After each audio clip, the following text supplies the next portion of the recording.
You're welcome to my channel. In this video we are going to be looking at the formatting of the cash flow statement.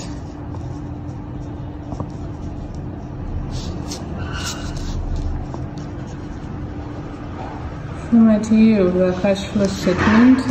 So we are going to use the indirect method since it's the one that is actually examinable. So we are going to have 3 sections. The first section is the cash flow from operating activities.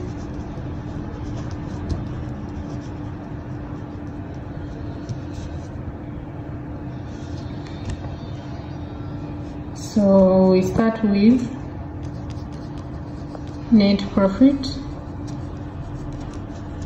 from operations,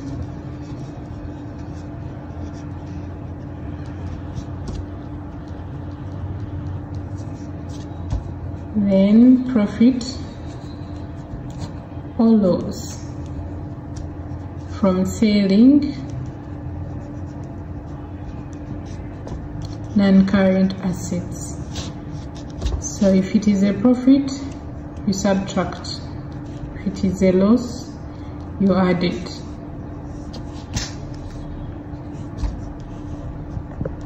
Then we get the total there. Then we also put other things: increase or decrease in inventory,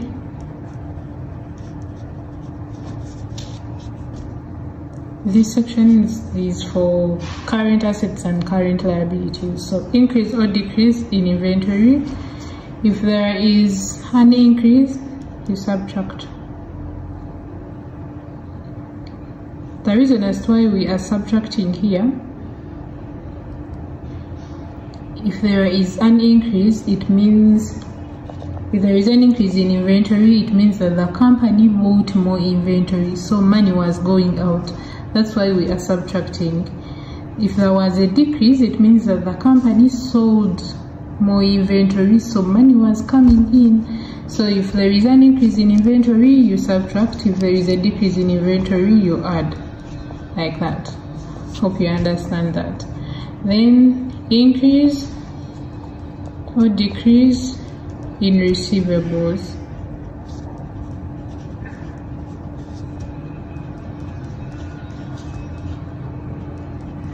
If there is an increase in receivables, you subtract. If the receivables increase, receivables are like debtors. If receivables increased, it means that the company sold more on credit. So it's the reason as why we subtract. No money was coming in. Then if there is a decrease in receivables, it means that some debtors paid back, so there was a decrease in receivables. So meaning money was coming in. That's why we add. So if there is a decrease in receivables, you add. Then there is an increase or decrease in payables.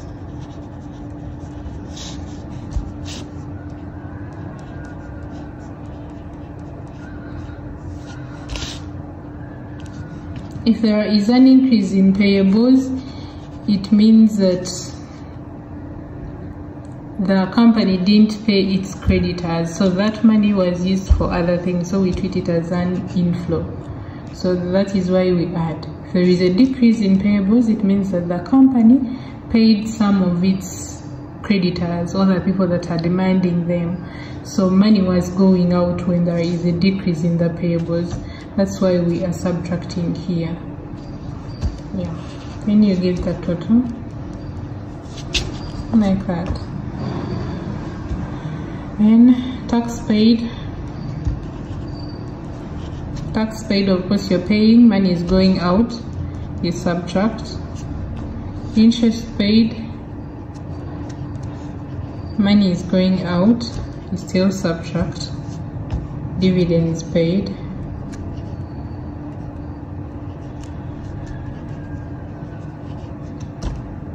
still money is going out, so you subtract. Then what we have here is net cash flow from operating activities.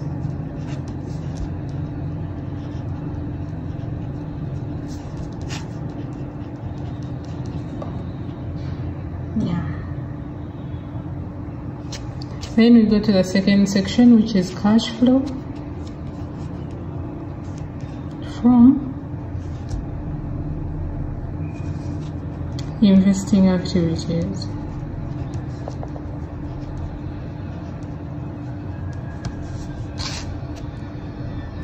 Investing activities. So this one, we said it's all about non-current assets, the purchase and the sale of non-current assets.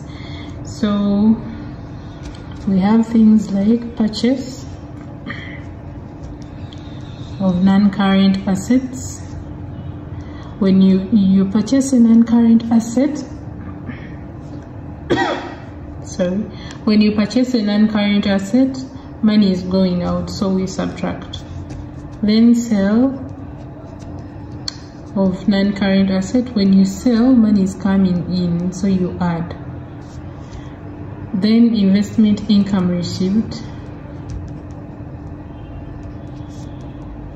Investment income received. As you hear received, so money is coming in, meaning you add.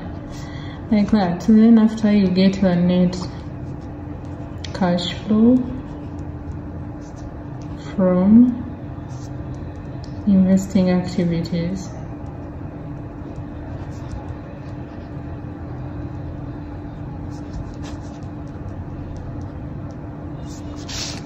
Then we go to the third section, which is cash flow from financing activities.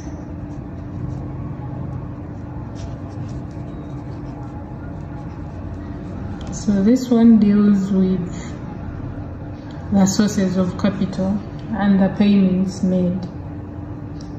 So we have things like issue of shares,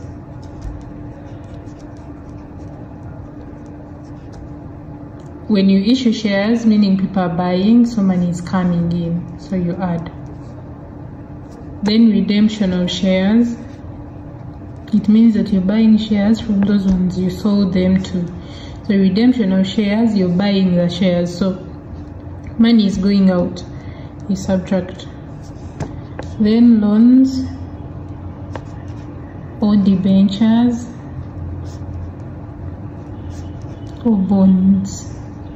So here you are receiving money, so when you get a loan, you're receiving money, so you add. Then payment of loans.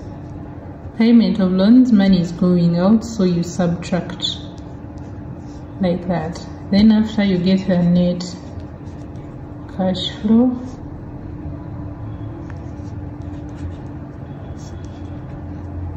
from investing activities.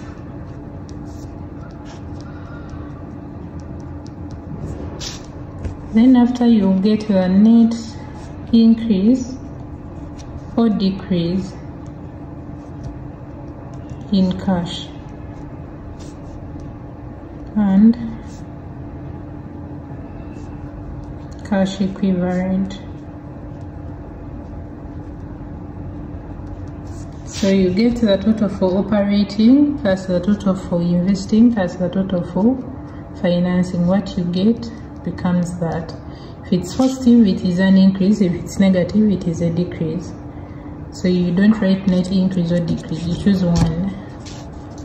Yeah, then after you have the section for cash and cash equivalent. Cash and cash equivalent, we usually have things like cash at hand, then money in the bank, then short-term investments.